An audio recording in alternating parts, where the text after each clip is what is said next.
Hello friends, I am Dr. Kalpana for NEET Biology. The topic for today is cell cycle and mitosis.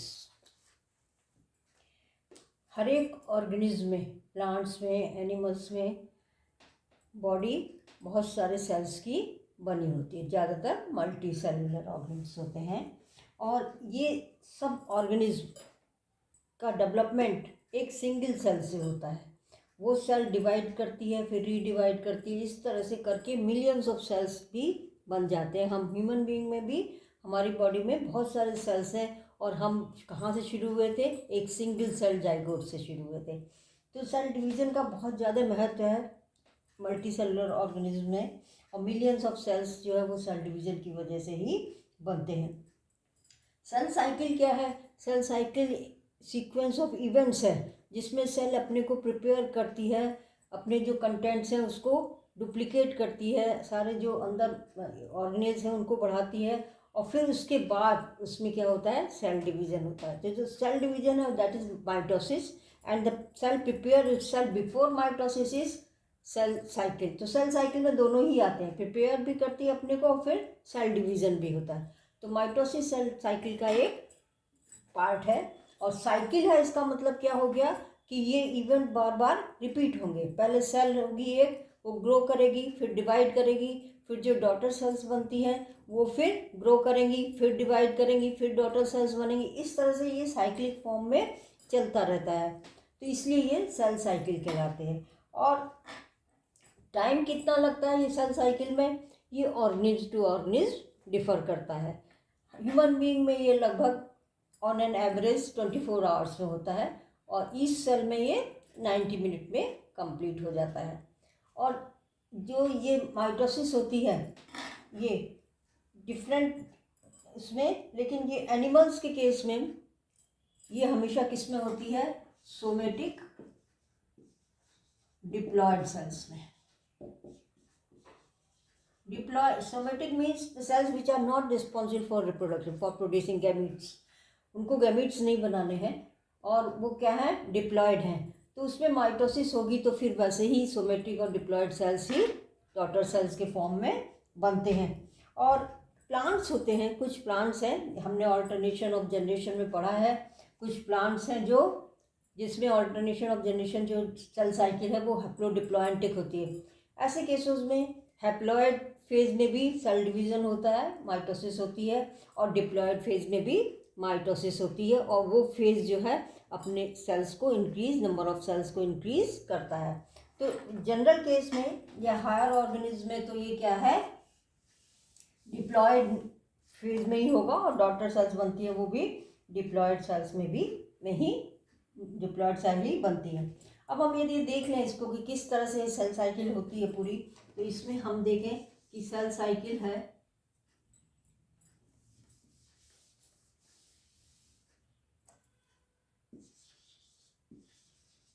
Cell cycle को हम दो में divide कर सकते हैं, इंटरफेज और M phase. M phase is actually the mitotic phase और the mitosis. Interphase भी कई स्टेप्स में होता है। सबसे पहला कहलाता है G1 फेज या गैप 1, फिर बहुत इंपॉर्टेंट है S फेज, और उसके बाद G2 phase, gap 2 phase. Mitosis में दो स्टेप हैं। पहला है division of nucleus, that is called karyokinesis, और उसके बाद साइटोप्लाज्म का डिवीजन होता है, उसको हम कहते हैं साइटोकाइनेसिस। न्यूक्लियस का डिवीजन जो है थोड़ा कॉम्प्लेक्स होता है, इसमें 4 स्टेप्स होते हैं। पहला स्टेप कहलाता है प्रोफेज, दूसरा स्टेप कहलाता है मेटाफेज, तीसरा स्टेप कहलाता है एनाफेज, और लास्ट स्टेप होता है टीलोफेज। टीलोफेज के बाद जो है वो साइटोकाइनेसिस होती है, या सेल साइटोप्लाज्म जो है वो डिवाइड करता है। तो इस तरह से हम सबसे पहले पढ़ेंगे इंटरफेज। और इंटरफेज में खास बात क्या है कि जो सेल साइकिल का टाइम है उसका 95% वो किस में लग जाता है, वो इंटरफेज में लगता है, मतलब तैयारी में। सेल को डिवाइड करने से पहले जो तैयारी करनी है, अपने कंटेंट्स को डबल करना है, उसमें 95% टाइम लगेगा। और जो एक्चुअल सेल डिवीज़न हो रहा है या एमफेज हो रहा है उसमें केवल 5% टाइम लगता है। तो इंटरफेज बहुत इंपॉर्टेंट है। सेल डिवीज़न से पहले cell must go in the interphase stage.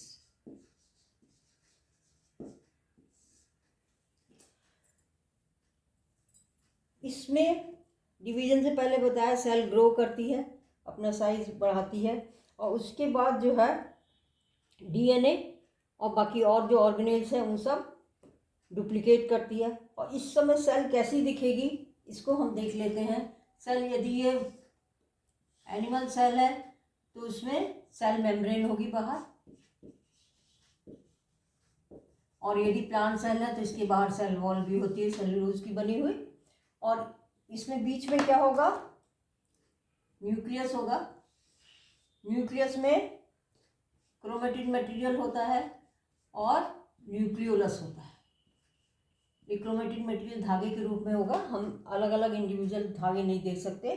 और जो यदि एनिमल सेल है तो यहाँ पर ये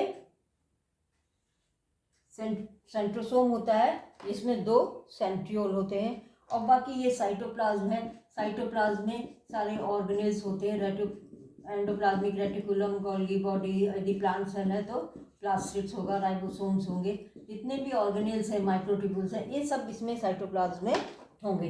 तो ये हो गया सेंट्रोसोम, जिसके अंदर 2 सेंट्रियोल्स होते हैं।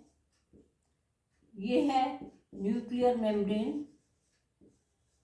हम वही पार्ट लेबल कर रहे हैं जो कि सेल डिवीजन में इनका यूज करेंगे। ये है क्रोमेटिन मटेरियल और ये है न्यूक्लियोलस। ये साइटोप्लाज्म है जिसमें डिफरेंट सेल ऑर्गेनेल्स हैं। इस तरह की सेल दिखाई देगी ड्यूरिंग इंटरफेज। इसमें खास बात क्या है कि जो क्रोमेटिन मटेरियल है वो यहाँ पर सब आपस में गुथे हुए रहेंगे, अलग अलग थ्रेड्स नहीं रहेंगे। इस समय इंटरफेज स्टेज है और इसमें जो ऑर्गेनेल्स हैं वो सब अभी हैं। को इसमें मेटाबॉलिकली एक्टिव रहेगी, सेल ग्रो करेगी। और अब इसमें हमने पढ़ा 3 फेज, तो इसमें हम देखते हैं G1 फेज में क्या हुआ, फिर S फेज जो बहुत इंपॉर्टेंट फेज है उसमें क्या हुआ, और फिर G2 फेज में क्या होता है। तो सबसे पहला तो आ गया क्या, G1 फेज। G1 फेज में क्या रहेगा, सेल मेटाबॉलिकली एक्टिव रहेगी, सेल बढ़ेगा और सारे ऑर्गेनेल्स डुप्लीकेट होंगे। ये इंपॉर्टेंट चीज़ है कि जो सेल के अंदर साइटोप्लाज्म में ऑर्गेनेल्स हैं वो क्या हो जाएंगे, डुप्लीकेट होंगे। क्योंकि बाद में जाके क्या होना है, सेल को 2 में डिवाइड होना है, तो दोनों डॉटर सेल्स में ये बराबर बराबर ऑर्गेनेल्स चले जाएंगे। एक्सेप्ट, सबसे इंपॉर्टेंट चीज़ क्या है, एक्सेप्ट डीएनए। डीएनए का डुप्लीकेशन यहाँ नहीं होता। G1 फेज में डीएनए का डुप्लीकेशन नहीं होता। ये बहुत ही इम्पॉर्टेंट पॉइंट है, एक्सेप्ट डीएनए। ये आया हुआ है 2020 में क्वेश्चन कि ऑर्गेनेल्स का डुप्लीकेशन किस में होता है या किस फेज में डीएनए का डुप्लीकेशन नहीं होता है, दैट इज G1 फेज। उसके बाद बहुत इंपॉर्टेंट फेज आता है S फेज। S फेज में क्या होता है, ये जो यहाँ पर नहीं हुआ था वो यहाँ होता है, मतलब डीएनए रिप्लिकेशन। डीएनए रिप्लिकेशन क्यों कहते हैं, क्योंकि डीएनए खुद ही अपना, उसमें डबल स्ट्रैंड होते हैं, 2 स्ट्रैंड्स होते हैं डीएनए में, दोनों अलग होके फिर एक स्ट्रैंड ही जो है वो पूरा डीएनए फिर दूसरा स्ट्रैंड बनाता है। तो इस तरह से ये डीएनए अलग से नहीं बन सकता, इसके लिए इस डीएनए होना जरूरी है। तो ये अपने को रिप्लिकेट करता है, अपना रिप्लिका बनाता है। इसकी रिप्लिकेट ये इस तरह से होता है, इसीलिए इसके फॉर्मेशन को रिप्लिकेशन कहते हैं। अब बहुत इंपॉर्टेंट चीज़ क्या आ गई इस फेज में, डीएनए कंटेंट जो होगा वो क्या हो जाएगा, डबल हो जाएगा। डीएनए कंटेंट डबल होगा, लेकिन क्रोमोसोम नंबर क्या रहेंगे, सेम रहेंगे, वो डबल नहीं होंगे।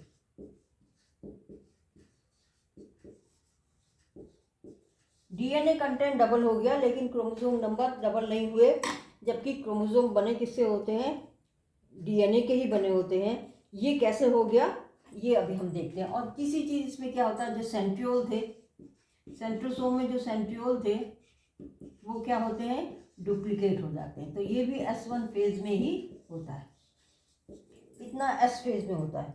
अब हम ये देखें कि डीएनए कंटेंट कैसे बढ़ गया।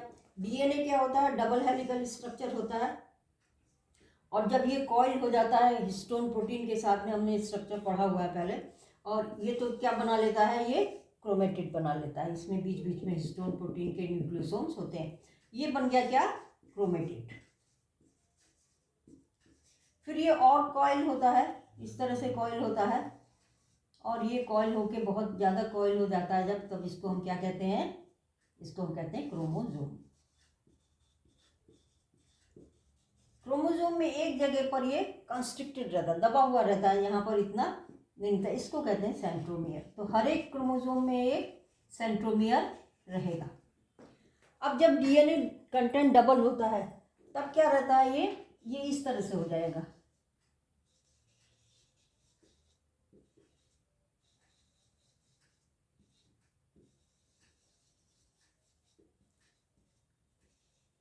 ये क्या है, एक क्रोमोसोम, और ये सेंट्रोमियर है दो जगह पे। तो यहाँ पे भी क्रोमोसोम कितना है, एक, यहाँ भी क्रोमोसोम कितना है, एक। यदि शुरू में 4 क्रोमोसोम है तो अभी भी कितने रहेंगे, 4 ही रहेंगे, लेकिन हर एक क्रोमोसोम में डीएनए कंटेंट क्या हुआ, डबल हो गया। और ये क्रोमेटिड्स, ये दो क्रोमेटिड्स हैं एक ही क्रोमोसोम के, ये कहलाते हैं सिस्टर क्रोमेटिड।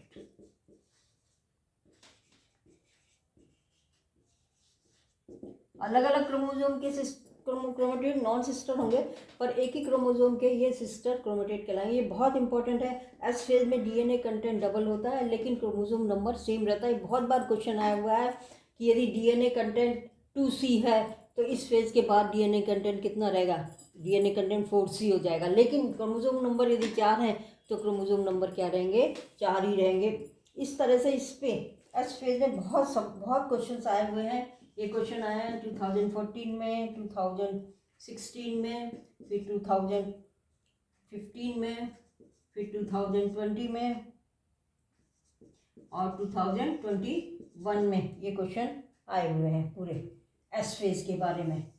और ये यही है कि डीएनए कंटेंट इतना है तो इस फेज के बाद कितना होगा, क्रोमोसोम नंबर इतना है तो इतना। तो ये ध्यान रखने का है कि क्रोमोसोम नंबर नहीं डबल हो रहे हैं, केवल क्या डबल हो रहा है, डीएनए कंटेंट डबल हो रहा है यहाँ पर। और हम आगे देखेंगे ये जो सेंट्रोमियर वाला पार्ट है, यहाँ पर ये प्रोटीन के बने हुए बटन शेप्ड स्ट्रक्चर होते हैं अलग अलग दोनों क्रोमेटिड्स में, इनको कहते हैं हम काइनेटोकोर। ये यूज़ होंगे अभी जब स्पिंडल फाइबर बनेगा तो ये यूज़ होंगे। ये इस क्रोमेटिड का है, ये इस क्रोमेटिड का है, तो ये स्ट्रक्चर चलेगा आगे। और क्रोमोसोम नंबर अभी उतने ही बने हुए हैं। इसके बाद आ जाता है एस फेज के बाद आता है G1 G2 फेज, G1S और फिर G2 फेज। इसमें ज़्यादा कुछ नहीं होता, यहाँ तक तो आगे क्रोमोसोम डीएनए मटेरियल भी डबल हो गया, सब हो गया। इसमें सेल ग्रो करती है और मेनली क्या बनते हैं इस फेज में, प्रोटीन, क्योंकि प्रोटीन की आगे सेल डिवीजन में बहुत ज़रूरत पड़ेगी। सारे एंजाइम्स भी प्रोटीन के ही बने होते हैं, तो यहाँ पर क्या बनता है, प्रोटीन बनती है। तो अब एक फेज और है G0 फेज। इसमें क्या होता है, एनिमल सेल्स में खासकर जब सेल मैच्योर होती है फिर वो डिवाइड नहीं करती है, वो मैच्योर हो गई फिर वो वैसे ही रहेगी, वो है G0 फेज। लेकिन यदि ज़रूरत पड़ी तो वो क्या कर सकती है, डिवाइड कर सकती है और फिर वो G1 फेज में जा सकती है।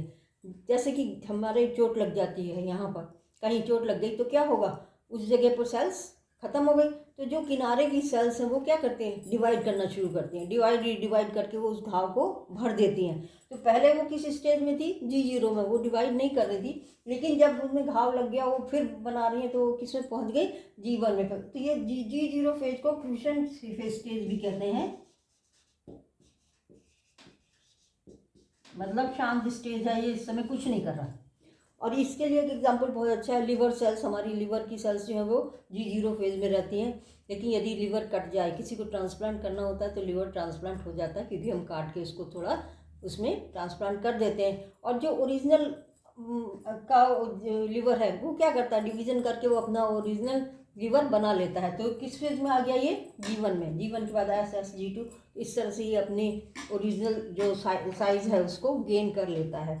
तो इस तरह से ये G0 फेज वो मैच्योर सेल के फेज हैं जिसमें कि सेल डिवाइड नहीं करती, लेकिन इफ़ रिक्वायर्ड, कब जरूरत पड़ी तो फिर ये डिवीज़न कर सकती हैं। इसमें क्वेश्चन ये भी आते हैं कि सीक्वेंस क्या है। सीक्वेंस इनका यही है, सबसे पहले क्या आएगा, G1 आएगा, फिर S आएगा, फिर G2 आएगा और फिर एंड फेज आएगा जिसमें कि डिवीज़न, सेल डिवीज़न होता है। ये क्वेश्चन आया हुआ है सीक्वेंस का।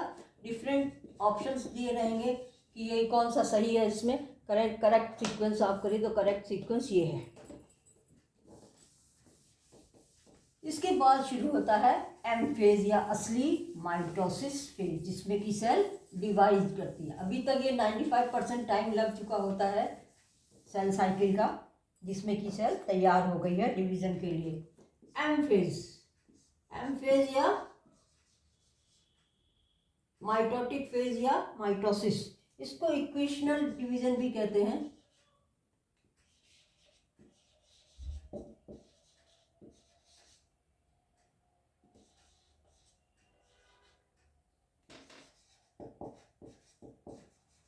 क्योंकि ये बराबर ये एक सेल से दो सेल बनती हैं और दोनों बिल्कुल क्या होती हैं, आइडेंटिकल होती हैं।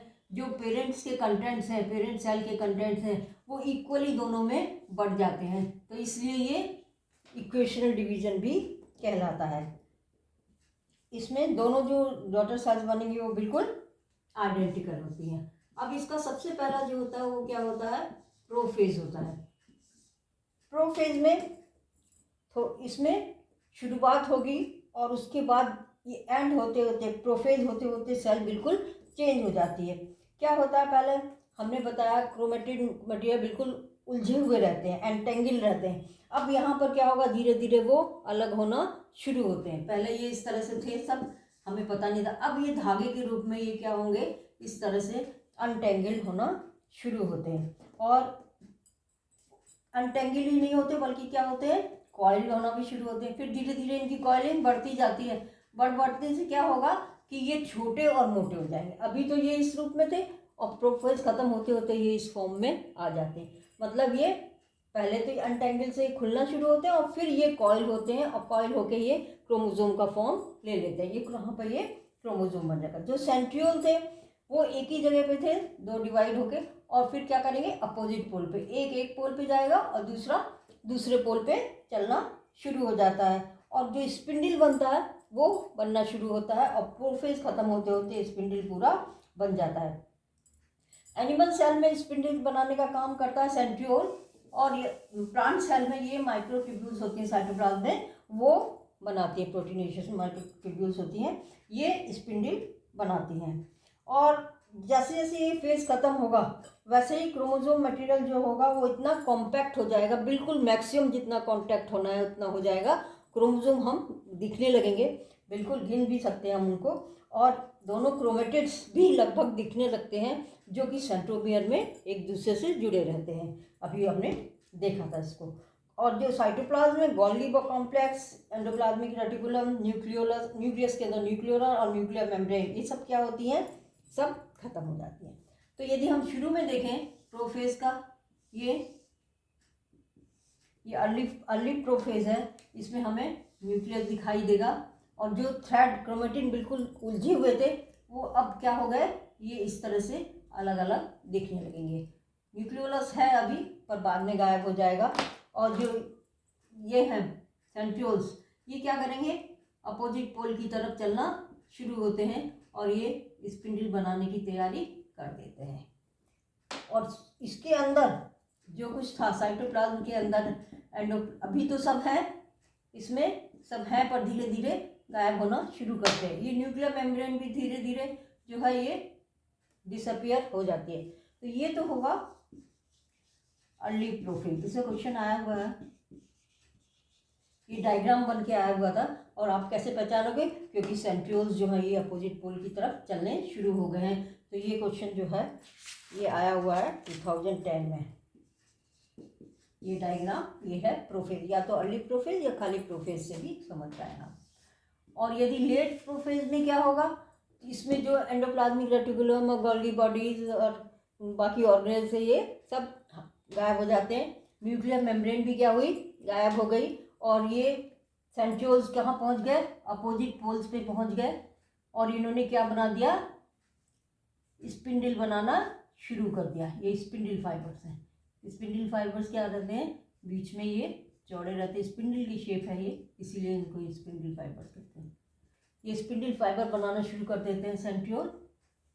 और ये जो है और ज़्यादा कॉइल और मोटे हो जाते हैं। हम यहाँ पर लेके चल रहे हैं 4 से, जिससे कि हमें बाद में ये पता चले कि हाँ बिल्कुल आइडेंटिकल ही ये सेल डॉटर सेल्स बनी हैं।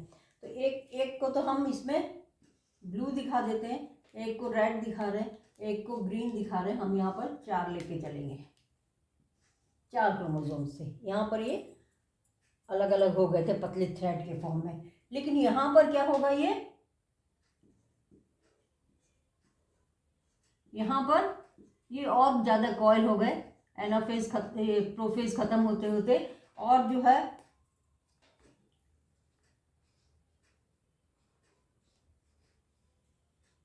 इनमें क्रोमेटिड्स भी दिखने लग जाते हैं और इनका कंडेंसेशन इतना हो जाता है कि हाँ बिल्कुल ये छोटे और मोटे हो जाते हैं। तो यहाँ पर हम ये 4 लेके चल रहे हैं, 4 क्रोमोसोम्स हैं, दोनों में क्रोमेटिड्स हैं, अलग अलग कलर से हम इनको शो कर रहे हैं। तो इस तरह से ये होते हैं। और इनमें सेंट्रोमियर पर दोनों तरफ क्या होगा, काइनेटोकोर होंगे। इधर भी काइनेटोकोर, इधर भी, हर एक क्रोमेटिड से जुड़ा हुआ। ये होगा लेट प्रोफेज। लेट प्रोफेज कैसे पहचानेंगे, स्पिंडल बन जाएगा, न्यूक्लियर मेम्ब्रेन गायब हो जाएगी, सेंट्रियोल्स दोनों अपोजिट पोल्स पर चले जाएंगे और स्पिंडल जो है ये पूरा बन जाएगा। स्पिंडल में कुछ तो फाइबर्स जो होते हैं वो ऐसे होते हैं, कुछ पोल टू पोल भी जुड़े रहते हैं। कुछ फाइबर्स तो एक पोल से शुरू होंगे और दूसरे पोल तक भी जाते हैं। इस तरह से ये स्पिंडल फाइबर्स बन जाते हैं। तो प्रोफेज में ये चीज़ें इतनी होंगी। ये अर्ली प्रोफेज वाला क्वेश्चन आया हुआ है, ये डायग्राम है। इसके बाद आता है मेटाफेज। मेटाफेज में क्या होगा, क्योंकि प्रोफेज एंड होते होते क्या हुआ था, क्रोमोसोम्स काफ़ी कॉइल हो गए थे और मोटे हो गए थे और छोटे हो गए थे। तो यदि मेटाफेज में यदि हमें क्रोमोसोम की मॉर्फोलॉजी स्टडी करनी है तो हम किस फेज में करते हैं, मेटाफेज में। क्योंकि यहाँ पर हम उसको अच्छी तरह से देख सकते हैं कि ये मेटासेंट्रिक क्रोमोसोम है या सब मेटासेंट्रिक है या एक्ट्रोसेंट्रिक है या टीलोसेंट्रिक है, जैसा भी स्ट्रक्चर होगा वो हम कहाँ स्टडी करेंगे, मेटाफेज पर ही स्टडी करेंगे।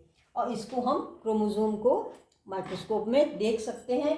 केवल देख ही नहीं सकते, क्रोमेटिड्स भी अलग अलग यहाँ पर बिल्कुल क्लियर दिखते हैं। प्रोफेज में भी अलग अलग हो गए थे पर उतने क्लियर नहीं दिखते जितने मेटाफेज में दिखते हैं। और सबसे इम्पॉर्टेंट चीज़ क्या है कि ये अपने को ये जो प्लेट होती है, इस जो इक्वेटोरियल प्लेट है इसकी, उसमें अपने को अरेंज कर लेते हैं, अलाइन कर लेते हैं।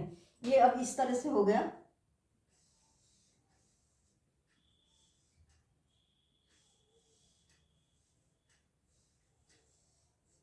कहाँ पे जुड़े हुए हैं, ये सेंट्रोमियर की जगह पर। और इसमें इसका काइनेटोकोर ये है, इसका काइनेटोकोर ये है।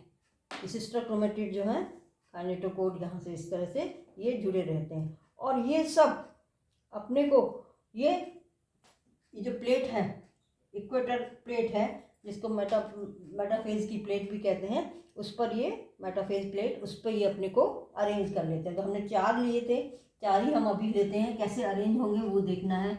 ये इस तरह से अपने को अरेंज कर लेते हैं और खूब ठीक होते हैं इस समय। और इस समय ये आसानी से देखे जा सकते हैं।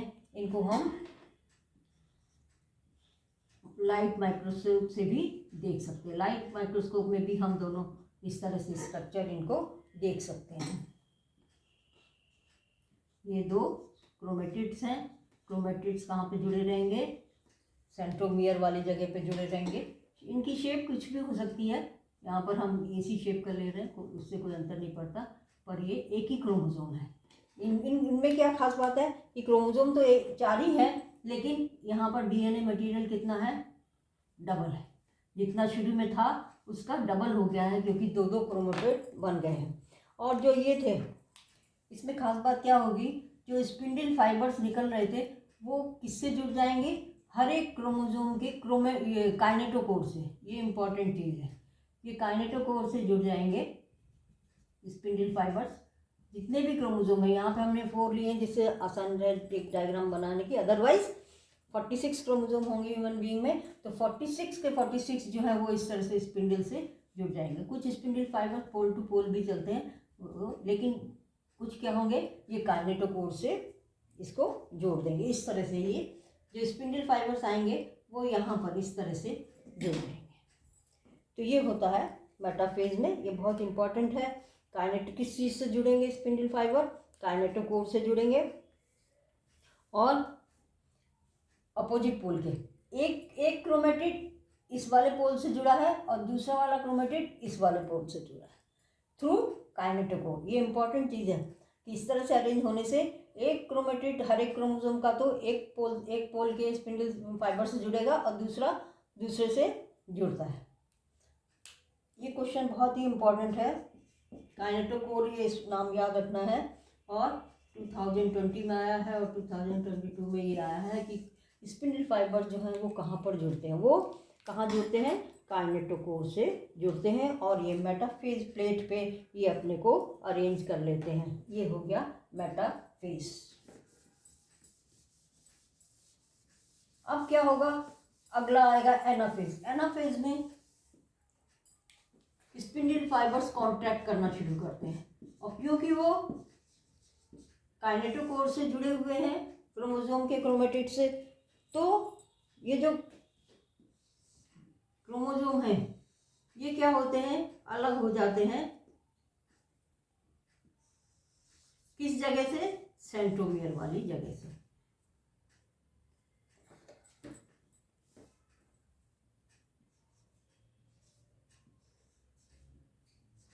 ये सेंट्रोमियर वाली जगह थी, यहाँ पर काइनेटोकोर है, ये काइनेटोकोर है, और इससे ये फाइबर खींच रहे हैं, ये आपस में, ये वाला पोल से इधर खींच रहा है, ये वाला पोल इधर खींच रहा है, तो इस जगह से क्रोमेटिड्स क्या होंगे? अलग हो गए। किस जगह से? सेंट्रोमियर वाली जगह से। और ये स्पिंडल फाइबर किससे जुड़े हैं? काइनेटोकोर से जुड़े हैं। तो हमें किस तरह दिखाई देगा ये क्रोमोसोम जो है ऊपर की तरफ चलना शुरू हो जाएंगे। यहाँ पर एक क्रोमेटिड तो यहाँ आ गया और एक क्रोमेटिड यहाँ आ गया, क्योंकि ये काइनेटोकोर से खींच रहा है इसलिए ये लीडिंग होगा, ये आगे बढ़ेगा, और जो आर्म्स हैं ये थोड़ा पीछे रह जाएंगे। तो इस तरह से ये इस फॉर्म में ये दिखाई देंगे।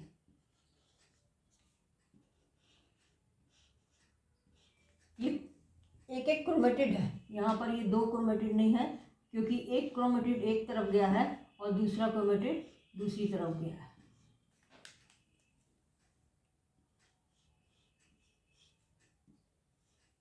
ये जो है इन्होंने मूव करना शुरू किया है टुवर्ड्स द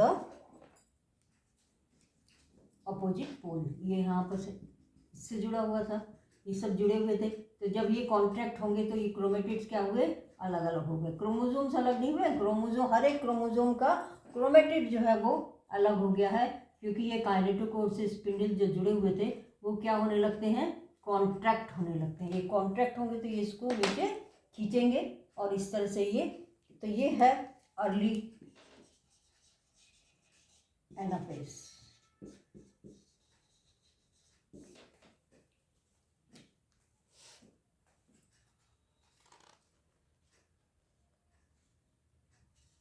और इसी तरह से ये खींचते खींचते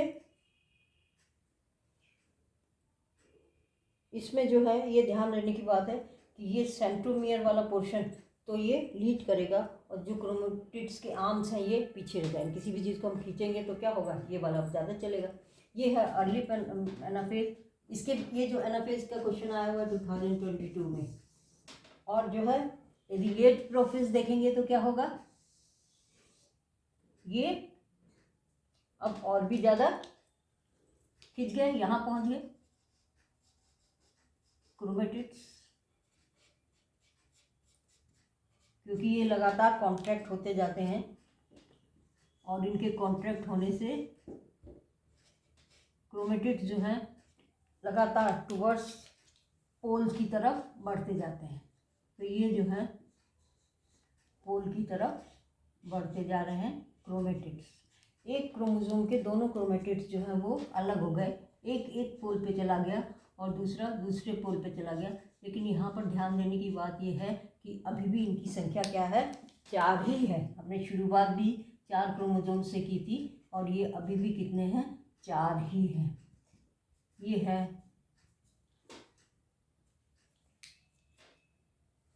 ये है लेट एनाफेज।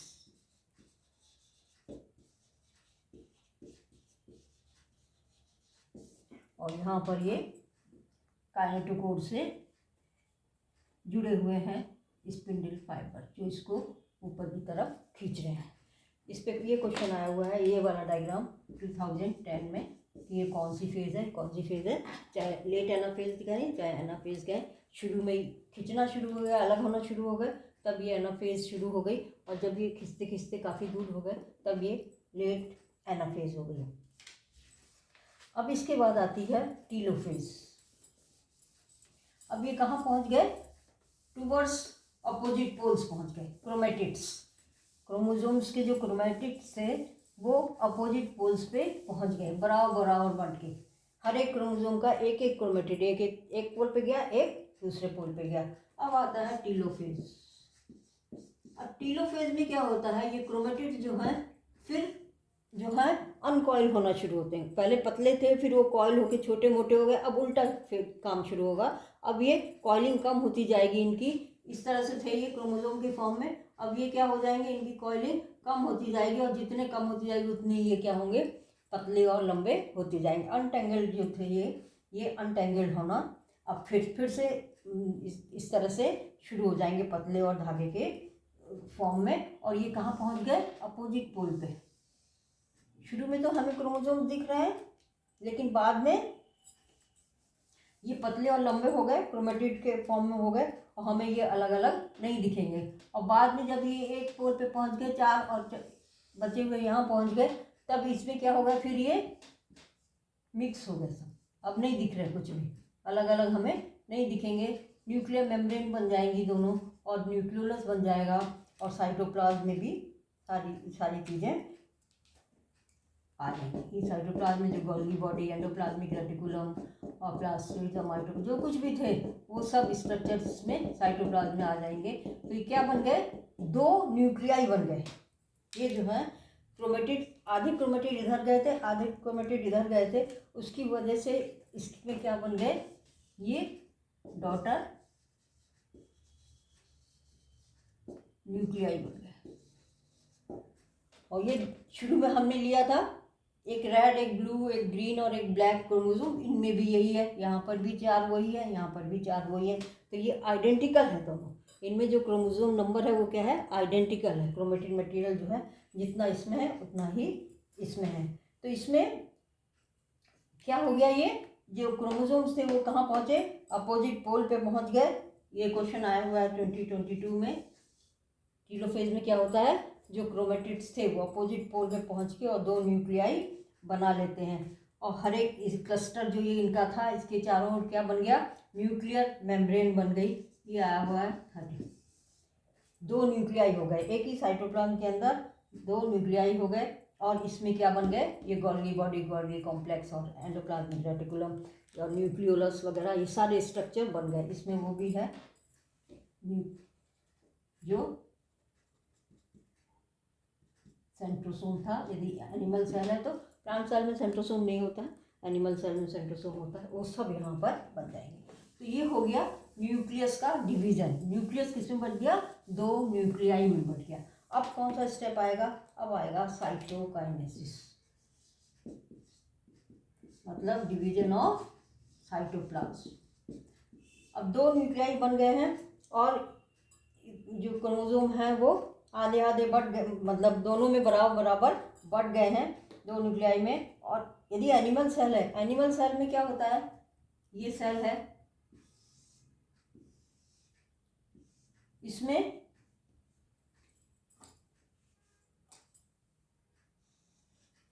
फरो बनना शुरू होती है।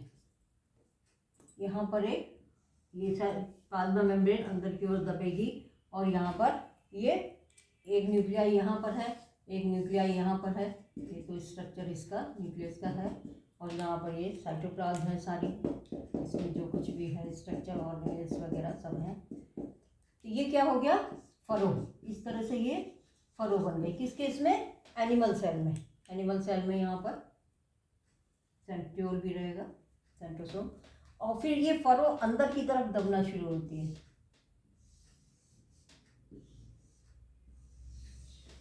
और दबते दबते फिर ये अंत में क्या हो जाता है?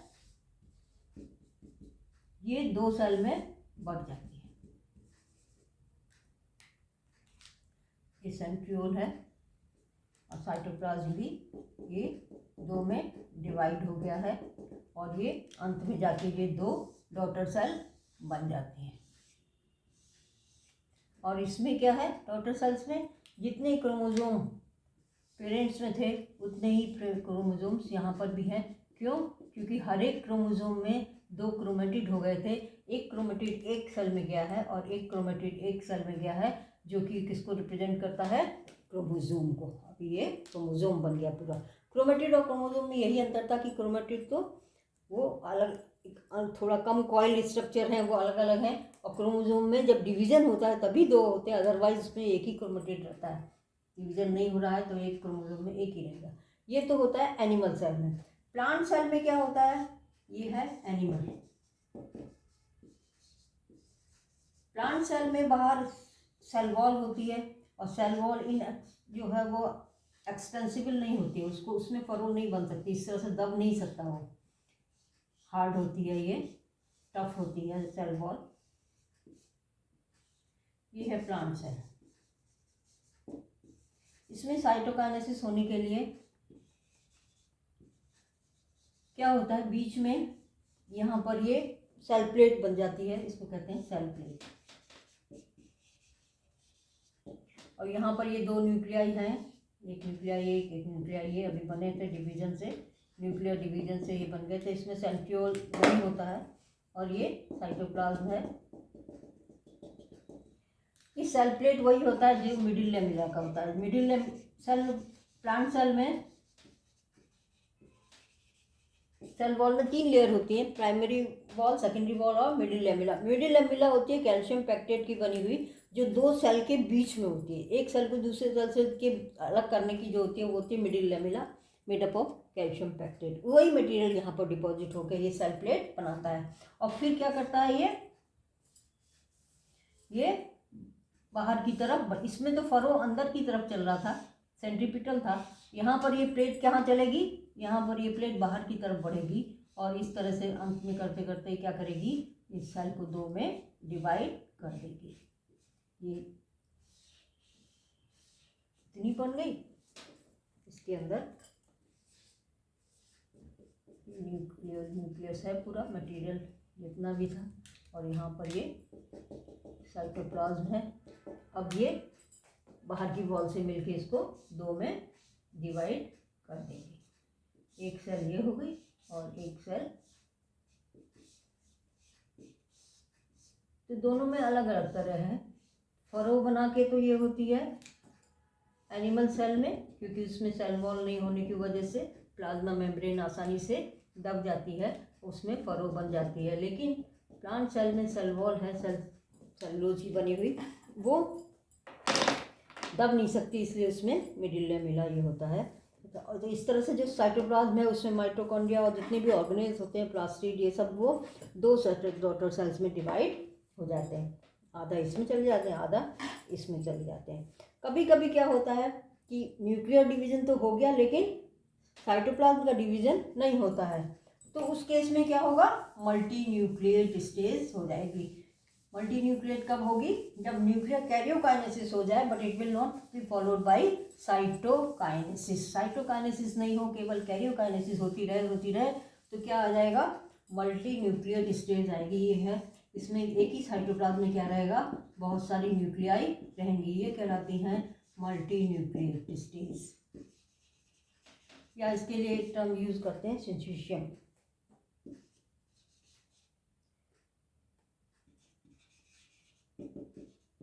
जो कोकोनट होता है, कोकोनट में जो गरी वाला पार्ट है उसमें तो वो सेलुलर होता है, उसमें तो साइटोकाइनेसिस होती है, लेकिन जो पानी होता है उसके अंदर वो यही है, मल्टी न्यूक्लिएट है वो एंडोस्पर्म। वहाँ पे खूब सारे न्यूक्लियर डिवीजन होते हैं, लेकिन उसमें सेल का साइटोप्लाज्म का डिवीजन नहीं होता। फ्री न्यूक्लियर स्टेज है वो, उसमें मल्टी न्यूक्लिएट है वो, जो लिक्विड वाला पार्ट है, सॉलिड वाला नहीं, लिक्विड वाला पार्ट जो है वो यही है। ये हो गया माइटोसिस। अब इसका सिग्निफिकेंस क्या है, सिग्निफिकेंस ऑफ माइटोसिस। सबसे इंपॉर्टेंट चीज तो इसकी क्या है कि ये डिप्लॉयड सेल्स में हो रहा है। पेरेंट क्या है, डिप्लॉयड और सोमेटिक सेल, और जो डॉटर सेल्स बनी वो कितनी होंगी, 2 डिप्लॉयड। 2 डिप्लॉयड सेल बनेगी एक सेल से, और वो क्या होंगी, डिप्लॉयड होंगी और आइडेंटिकल होंगी, बिल्कुल जेनेटिकली भी बिल्कुल आइडेंटिकल होंगी दोनों डॉटर सेल्स।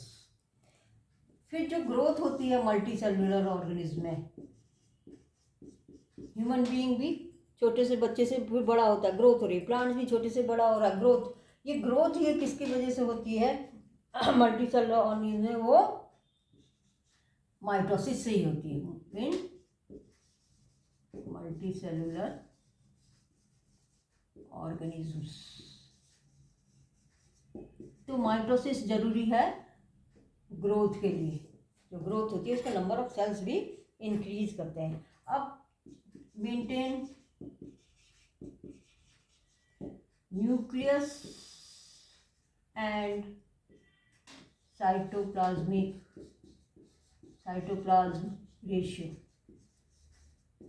क्या होता है, कोई एक सेल है उसमें ये न्यूक्लियस है, तो ये सारी सेल के अंदर जितनी एक्टिविटी होती है वो सब न्यूक्लियस ही कंट्रोल करता है। यदि सेल का साइज बहुत बड़ा हो गया, इतनी बड़ी हो गई सेल, और न्यूक्लियस इतना ही छोटा रहा, तो नेचुरली ये कंट्रोल ठीक से नहीं कर पाएगा। तो इसीलिए क्या होता है, ये सेल 2 में डिवाइड हो जाती है, थोड़ा साइटोप्लाज्म यहाँ चला गया, थोड़ा साइटोप्लाज्म यहाँ चला गया, तो अब ये न्यूक्लियस जो है आसानी से कंट्रोल कर सकेगा। तो ये एक रेशियो होता है न्यूक्लियस के वॉल्यूम और साइटोप्लाज्म के वॉल्यूम में, जो मेंटेन रहना चाहिए। यदि मेंटेन नहीं रहेगा तो ये ठीक से कंट्रोल नहीं कर पाएगा। तो इसको मेंटेन करने के लिए सेल क्या करती है, डिवाइड करती है, या माइटोसिस उसमें होता है। तो ये रेशियो। फिर जितना भी सेल रिपेयर है बॉडी के अंदर, सेल की जो रिपेयर होती है वो सारी माइटोसिस की वजह से ही होती है।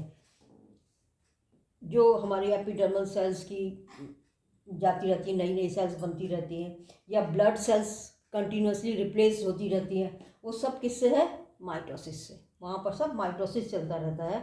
लाइनिंग हमारी बॉडी के अंदर या बाहर जो भी लाइनिंग है हमारी, इवन एलिमेंट्री कैनाल वगैरह की जो लाइनिंग है उसकी सेल्स भी रिप्लेस होती रहती हैं, वो सब का रिपेयर जो है वो माइटोसिस से ही होता है। और प्लांट्स के केस में जो एपिकल मेरिस्टेम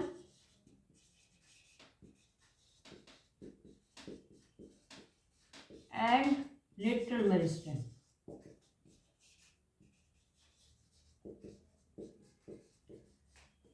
दो तरह के मेरिस्टेम होते हैं। एपिकल जो टिप पर होते हैं, जिससे स्टेम की लंबाई बढ़ती है या रूट की लंबाई बढ़ती है, तो इन और लेटरल जो होते हैं उससे ये मोटाई, सेकेंडरी ग्रोथ वगैरह पड़ा है, मोटाई में जो बढ़ते हैं, वो सब में डिवीजन क्या होता है, ये माइटोसिस की वजह से ही होता है। Apical meristem and lateral meristems work by mitosis.